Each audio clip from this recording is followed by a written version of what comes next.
आज के इस समारोह में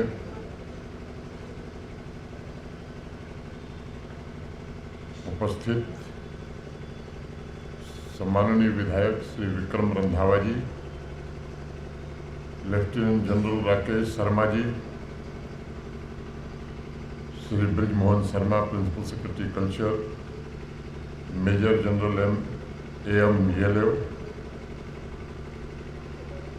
एसपी वर्मा साहब, Shiv Kumar Sharma ji, doctor Rakesh Manhas ji, major general Govardhan Singh Jamwal ji, DS Kaluria chairman general Zorawar Singh trust,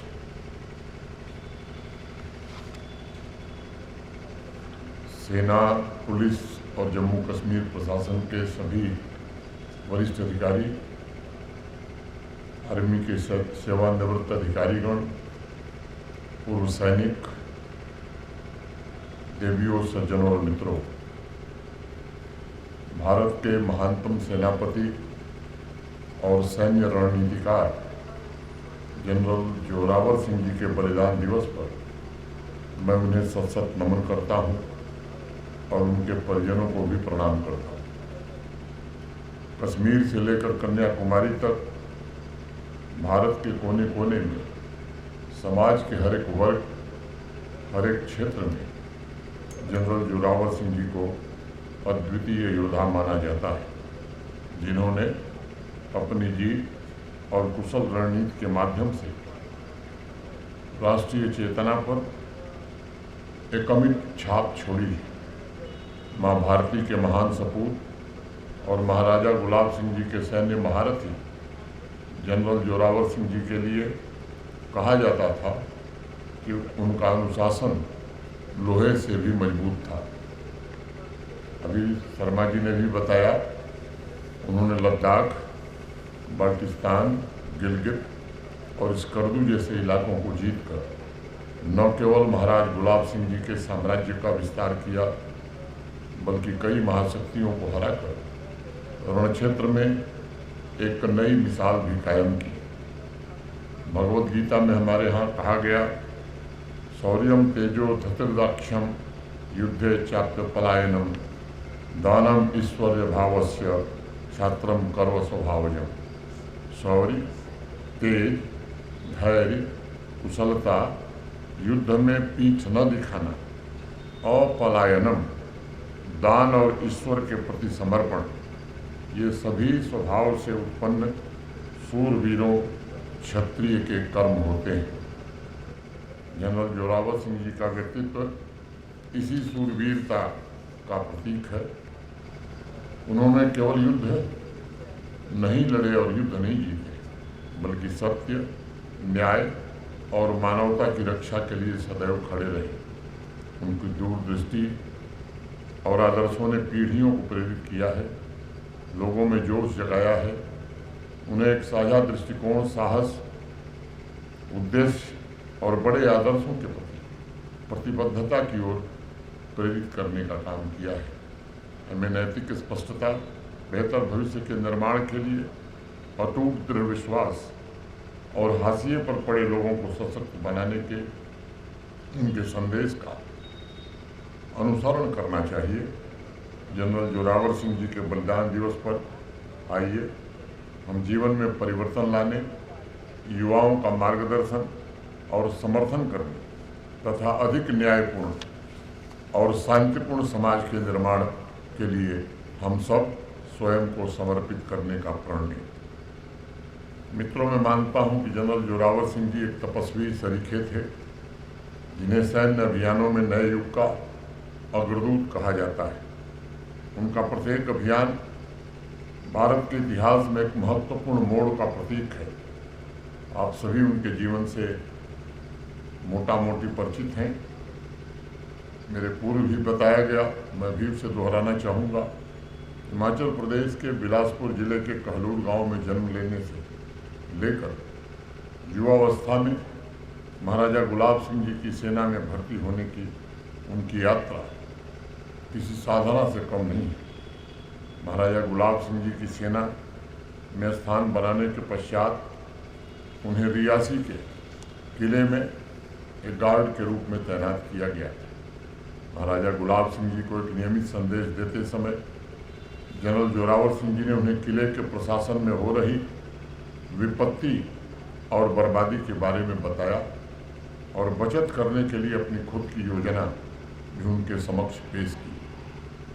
महाराज गुलाब सिंह जी जनरल जोरावर सिंह जी की ईमानदारी, कर्तव्यनिष्ठा से काफ़ी प्रभावित हुए और उन्हें रियासी किले का कमांडेंट नियुक्त कर दिया। उस समय के पश्चात उन्हें जम्मू के उत्तर के सभी किले का कमांडेंट भी बना दिया गया। फिर किश्तवाड़ का गवर्नर बनाकर उन्हें वजीर की उपाधि से नवाजा गया और वो महाराजा साहब के बाद रियासत के दूसरे सबसे ताकतवर इंसान उस समय बन गए। किश्तवाड़ का गवर्नर बनने के बाद वहाँ सूखे जैसे हालात पैदा हो गए थे, राजकोष को बड़ा नुकसान हुआ था। तब जनरल जोरावर सिंह जी को युद्ध के माध्यम से धन एकत्रित करने के लिए मजबूर होना पड़ा था। सबसे पहले उनकी नज़र लद्दाख पर पड़ी थी। तिब्बत अफगानिस्तान व्यापार मार्ग लद्दाख से होकर के ही गुजरता था। जनरल जोरावर सिंह जी ने 5000 सैनिकों के साथ लद्दाख पर आक्रमण किया था और दुश्मन के 22,000 सैनिकों की भारी भरकम फौज घुटने टेकने पर मजबूर कर दिया। लद्दाख के राजा ने जनरल जोरावर सिंह जी की अधीनता स्वीकार की और लद्दाख का जम्मू कश्मीर के साथ उसी समय विलय हुआ था। उसके बाद जनरल जोरावर सिंह जी ने काराकोरम पार करके 8000 सैनिकों के साथ गिलगित, बाल्टिस्तान और स्कर्दू पर विजय हासिल की। इस प्रकार बाल्टिस्तान भी डोगरा शासन के अधीन आया था। मई 1841 में जनरल जोरावर सिंह जी ने 5000 की सेना लेकर तिब्बत का रुख किया और एक के बाद एक तिब्बत के कई इलाकों पर विजय भी प्राप्त की। अनेक इतिहासकार ऐसा मानते हैं और उन्होंने कहा है टकलाकोट पर विजय पाने के बाद वह तीर्थ यात्रा पर निकल पड़े और कैलाश मानसरोवर पहुंचकर की स्थापना भी की थी।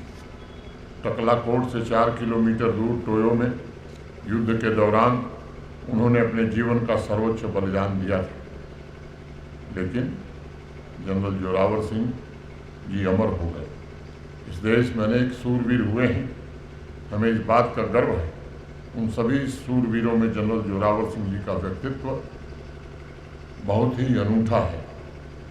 अनेक सूरवीरों को हमने तारे की तरह चमकते हुए देखा है, लेकिन जनरल जोरावर सिंह ध्रुव तारे रहे हैं, वो तारे नहीं थे। उस जमाने में माउंटेन वारफेयर में जिस प्लानिंग, जिस स्ट्रेटजी को जनरल जोरावर सिंह जी ने अपनाया था, और पीढ़ी दर पीढ़ी मिलिट्री लीडर्स के लिए प्रेरणा का स्रोत बनी है। आर्मी इन्फेंट्री भी उन्हीं के पद चिन्हों पर चलकर युद्ध की तैयारी करती है। भारतीय सेना भी उनके याद में हर साल जनरल जोरावर सिंह दिवस मनाती है। सन 2000 में उस समय के भारत के तत्कालीन प्रधानमंत्री स्वर्गीय अटल बिहारी वाजपेयी जी ने उनके नाम से डाक टिकट जारी किया था और जनमानस में उनके मूल्यों को स्थापित करने में मदद की थी। मित्रों, भारत के वर्तमान प्रधानमंत्री श्रीमान नरेंद्र मोदी जी के नेतृत्व में निरंतर इस बात का प्रयत्न हो रहा है कि समाज की चेतना पर अंकित कॉलोनियल माइंडसेट के प्रत्येक चिन्ह को जल्द से जल्द समाप्त किया जाए और इस धरती के सूरवीरों, महापुरुषों से नई पीढ़ी को परिचित कराया जाए। राष्ट्र की चेतना में जनरल जोरावर सिंह जी का नाम सदैव अंकित रहे, इसलिए भारत के प्रधानमंत्री श्री नरेंद्र मोदी के नेतृत्व में अभी हाल ही में एक स्वदेशी लाइट टैंक का निर्माण भी उनके नाम से शुरू किया गया है। इस स्वदेशी टैंक का नाम जनरल जोरावर सिंह टैंक रखा गया है। रक्षा अनुसंधान और विकास संगठन के combat vehicles research and development establishment CBRDE और लार्सन एंड ट्यूब्रो ने मिलकर रिकॉर्ड 2 वर्षों में इसे तैयार किया है। इस टैंक को उच्च ऊंचाई वाले पहाड़ी क्षेत्रों तथा कठिन रेगिस्तानी इलाकों में तैनाती के लिए डिज़ाइन किया गया है और इसका वजन लगभग 25 टन है, जिससे इसे आसानी से सीमा क्षेत्रों पर पहुंचाया जा सकता है। इसमें उन्नत मारक क्षमता, सुरक्षा प्रणालियां और आर्टिफिशियल इंटेलिजेंस जैसी आधुनिक तकनीकें भी शामिल हैं, जो इसे मुश्किल इलाकों में भी प्रभावशाली बनाती है। इस वर्ष इस टैंक को लद्दाख के न्योमा में 4200 मीटर की ऊंचाई पर टेस्ट किया जा चुका है और साथ ही जैसलमेर के दुर्गम रेगिस्तानों में भी इसका परीक्षण हो चुका है। मुझे विश्वास है कि अप्रतिम योद्धा जनरल जोरावर सिंह जी के नाम पर बना यह टैंक हमारी सेनाओं की मारक क्षमता में निश्चित रूप से वृद्धि करेगा।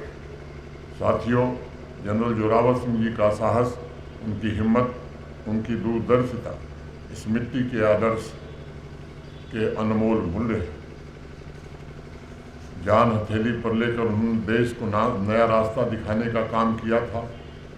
आज मुझे लगता है आवश्यकता इस बात की है कि हम जनरल जोरावर सिंह जी के सपनों के भारत के निर्माण में हम भी अपना योगदान दें। आज हमारा लक्ष्य होना चाहिए कि भारत को शक्तिशाली और समृद्ध बनाएंगे तथा स्वयं को जनरल जोरावर सिंह जी के आदर्शों के सच्चे उत्तराधिकारी के रूप में सिद्ध करेंगे।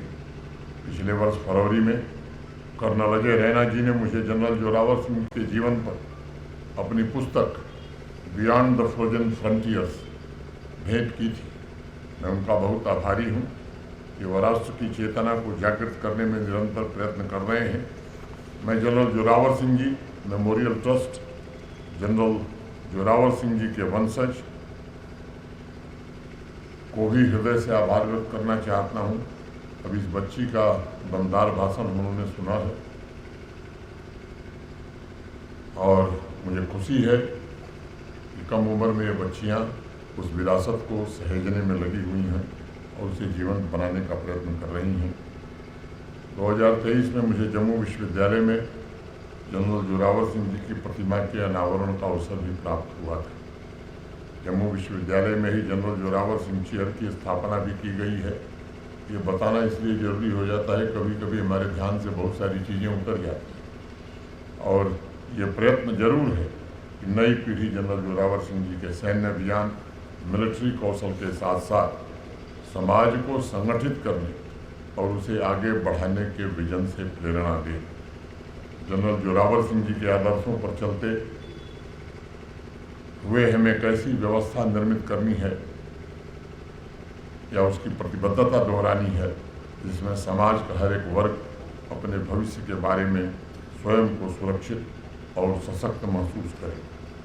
हमें मिलकर के कैसी व्यवस्था तैयार करनी है जिससे सभी को समान अवसर मिले और लोगों की क्षमता को पर्याप्त अवसर मिल सके, ताकि हम जनरल जोरावर सिंह जी के सपनों के नए जम्मू कश्मीर और भारत के निर्माण में अपना भी योगदान दे सकें। इस दिशा में आपके सच्चे प्रयासों में सफलता के लिए मैं आप सबको हृदय से शुभकामना देता हूँ।